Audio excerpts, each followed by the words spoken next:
My. They tell me thousands have gathered, Sister Spearman, at the call of your husband and many others for the 14th annual Mall March on Raleigh, HKonJ People's Assembly, and you ought to let them hear you with a mighty shout.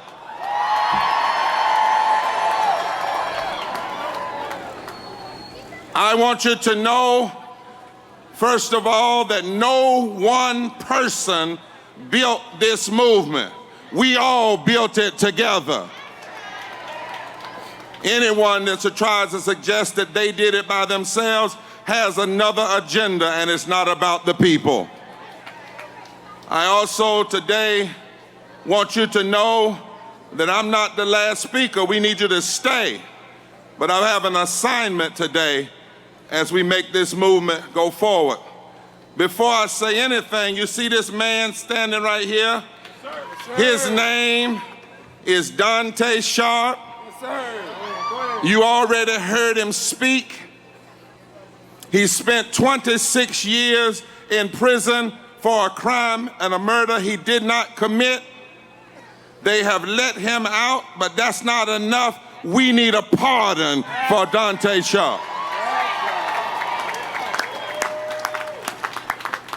My brothers and sisters, I would have marched this morning. I'm nursing a knee because we are traveling across the country on the Poor People's Campaign, a national call for a moral revival, and I ain't as young as I used to be. But I hope all of you will join us on June 20th, 2020 in Washington, D.C. But I'm so thankful for my leader here, the president of the NAACP, T. Anthony Spearman, and the entire coalition that is staying together. My good friend, Renita Weems, shared something with me not too long ago, and y'all know how I am. I need a little diversity up here. I don't feel enough Latino and white and Native American and gay and straight. Y'all know I can't speak till I got some diversity around me. Come on. Come on now, come on. Y'all know how we do it. Y'all know how we do it. I need some color. I want all of God's family, because we don't do this by ourselves. All right. Can I see something? I need some color in here. Come on. Amen. This ain't affirmative action. This is an affirmative movement. I want you to know that every generation has its moment to fight for what's right. That's right. That's what Renita Weems said, and said there comes a time you got to stop crying that you got to fight. Every generation has its Red Sea and its Pharaoh. Yeah. Every generation has its valley of dry bones. Yeah. Every generation has its oppression and its Calvary. Every generation has its trail of tears and genocide that it has to fight. Every generation has its slavery that it has to fight. Every generation has its Seneca Falls, its Edmund Pettus Bridge, its Bloody Sunday, its Great Depression, its Jim Crow. Every generation has its sexual discrimination and disregard for humanity that it has to fight. Every generation has its Operation Wetback. Trump wasn't the first one to cage Latino brothers and sisters. Eisenhower did it in the 1950s. Every generation. In other words, every generation has something to face. And so, my brothers, in this season, it's just our time. Turn to your neighbor and say, it's just our time. Stop mourning and let's go to work. And yes, here in North Carolina, first in the nation, we've had to face regression. We've had to face in recent days. It's not new to America. It's just intensified now because of 24-hour news cycle. We've had to face a narcissistic, lying, draft dodging, abusing of power president in the Oval Office, but it's just our time to face it. We've had to face stacking federal court with judges who treat corporations like people and people like things. We've had to face, and we have to face, those that want to take away a woman's right over her body, and those who want to block voting rights. It's our time. We've had to face Mitch McConnell not only stacking the courts, but for more than 2,000 days, blocking fixing the Voting Rights Act. Strom Thurmond blocked the Civil Rights Act of 1957 for 1 day, and we called him a racist. McConnell has blocked fixing the Voting Rights Act for over 2,000 days. I wonder what we would call him. We have, and not only in North Carolina, but in this nation, we have some things to face, Brother Cunningham. 48% of people in North Carolina are poor and low wealth. 4.7 million people in this state. 49% of women, 2.5 million. 62% people of color, 2.3 million. But in 39% of white people, 2.4 million, the largest group, are poor and low wealth in North Carolina. We've got to face it. 1 million people without health care in North Carolina. We have to face it. And a legislature that has refused to expand health care, which means every year in North Carolina, nearly 6,000 people die, not because God called them home, but because a legislature will not pass Medicaid expansion. We got to face it. It's just our time. Over 1 million people in North Carolina own food stamps. We spent $122 billion in a war we should have never gotten in with Afghanistan from North Carolina. That same money could have created 97,000 jobs. We have to face it. We've got these real issues in our time. And so we have to face it. Nothing we can do about it but face it. We're not the first ones that had to do it, so we might as well face it. Touch your neighbor and say, face it. But we don't face it crying, we don't face it mourning, we don't face it with our backs bent, we face it fighting for what is right. I've been reading a lot about people who face things far worse than us. You do know folk have been through some stuff far worse than Trump. 400 years of slavery, Jackie. The Holocaust. 250 years of Jim Crow. We have faced things far worse than the extremism we see today. I was reading the other day Dr. Spearman, Frederick Douglass. In 1857, after the Dred Scott decision, David had come down. The people told Frederick Douglass and white abolitionists like William Lloyd Garrison, y'all might as well go home. It's over now. The Dred Scott decision says a black man has no rights, a white man has to abide by. They can come and get us anywhere. And Frederick Douglass was asked to speak at a moment that people had seen a kind of failure to find guilty the system of slavery. And folk were kind of looking down and looking around and saying, what do we do now? And Frederick Douglass says, yes, this is a monstrous attempt to turn back justice. He said, but that's only one point of view. All right. Frederick Douglass said, Andrew, there's another point of view. He said, we, the abolitionists and the colored people, should meet this decision unlooked for and as monstrous as it appears with a cheerful spirit. In other words, sometimes when a nation shows you who she really is, or when certain people show you who they really are, you ought to get glad about it because now you know what you got to fight. Frederick Douglass said, listen, this very attempt to blot out forever the hopes of an enslaved people may be one necessary link in the chain of events preparatory to the downfall of the complete and overthrow of the whole system. In other words, sometimes folk think they've won, but but what they've done is what my grandmama used to say, you give a horse enough rope to hang itself. Sometimes they haven't won, their arrogance, they think they've won.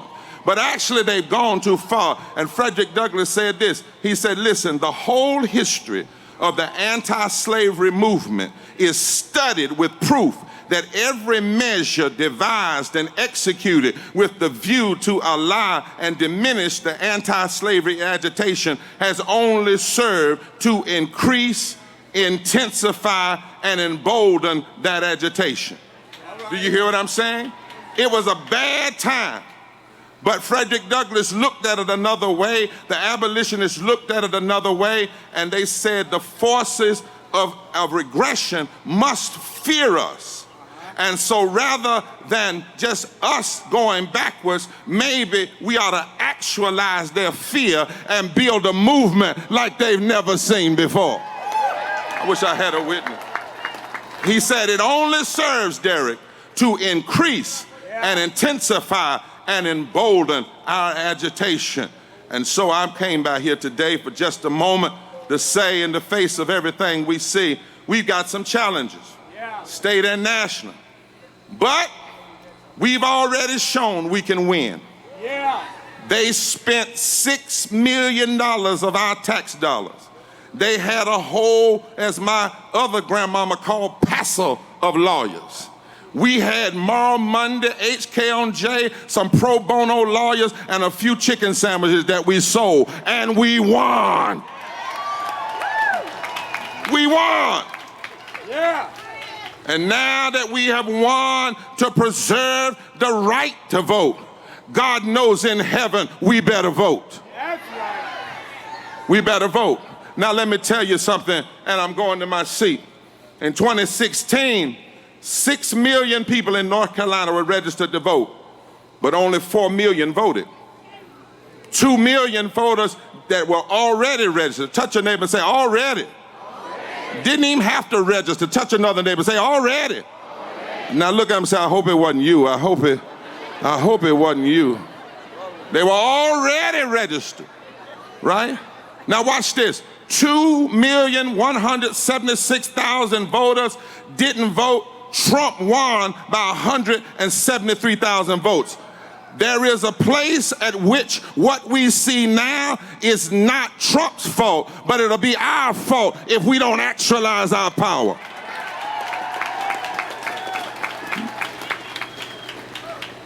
In 2014, there were 6 million voters registered, Dr. Spearman.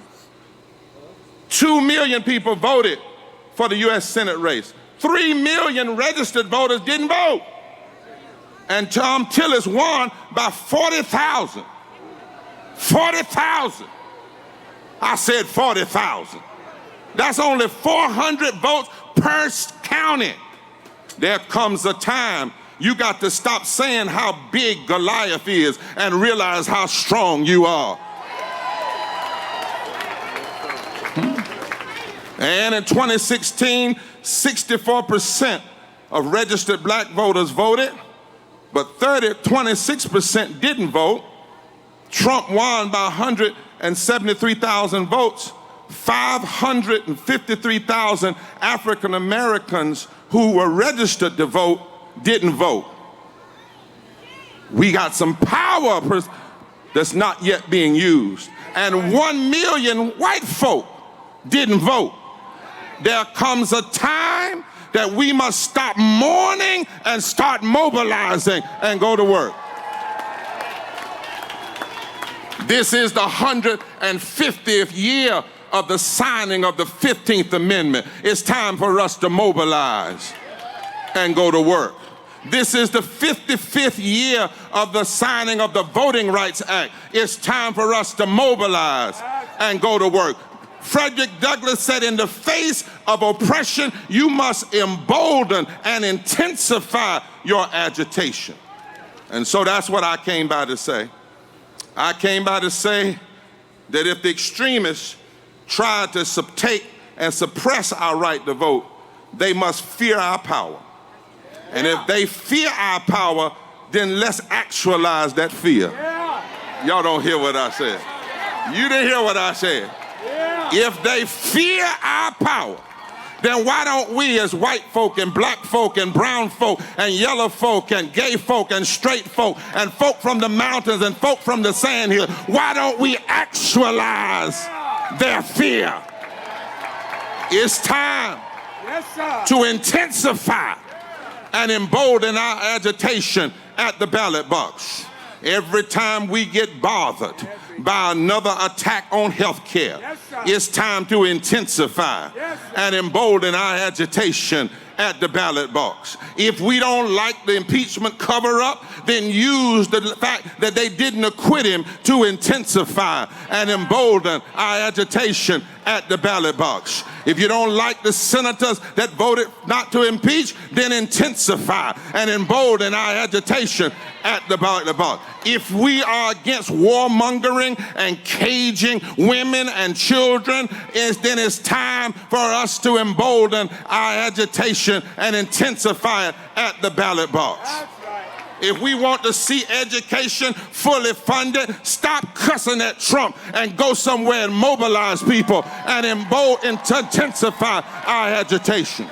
If we want a living wage at $15 in a union, then it's time to intensify and embolden our agitation.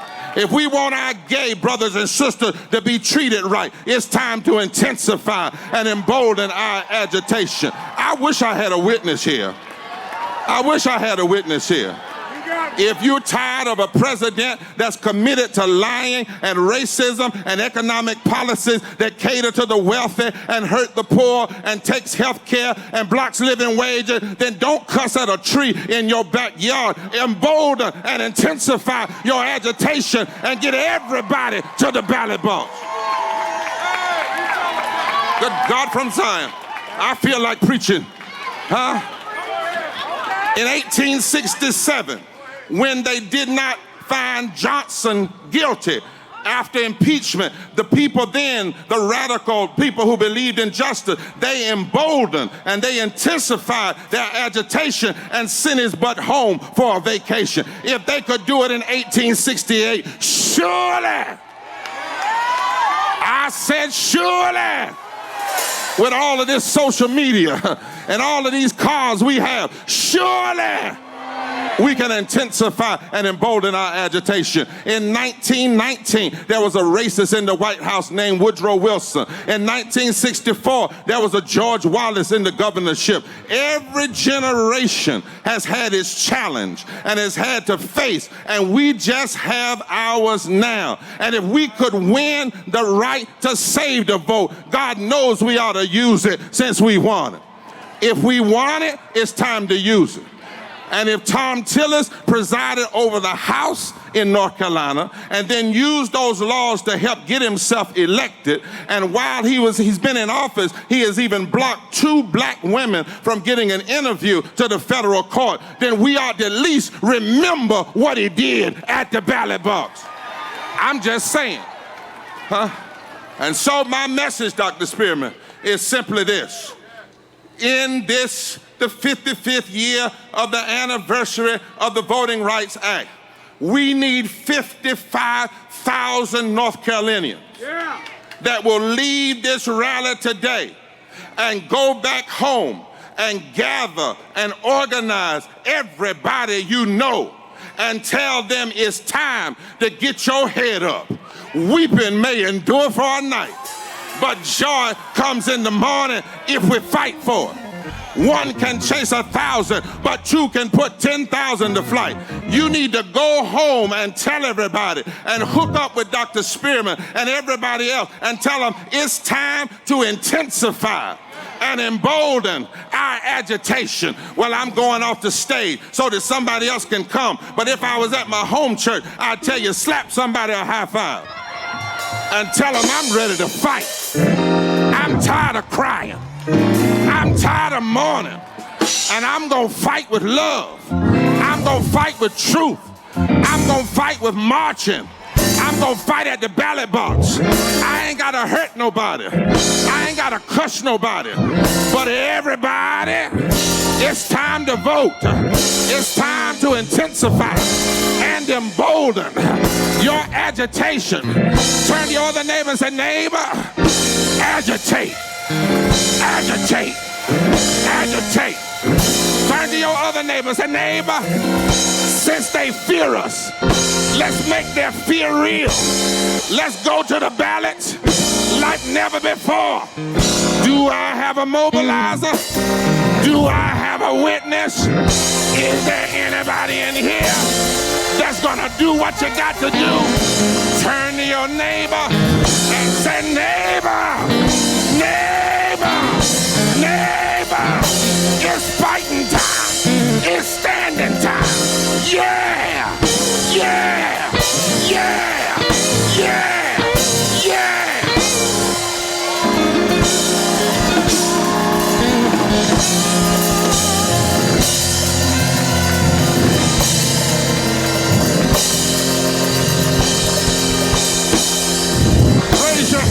if you're going to organize. Now grab that hand and say, you better not be lying. Grab it. Say, you better not. Say, you better not be lying. Say, you better not be lying. Hold that hand, hold that hand. Some say, you better not be lying. And some say, I may not even like you sometime. Some say, I may not like you sometime. But this year, we're going to put all that aside because it's time. It's time.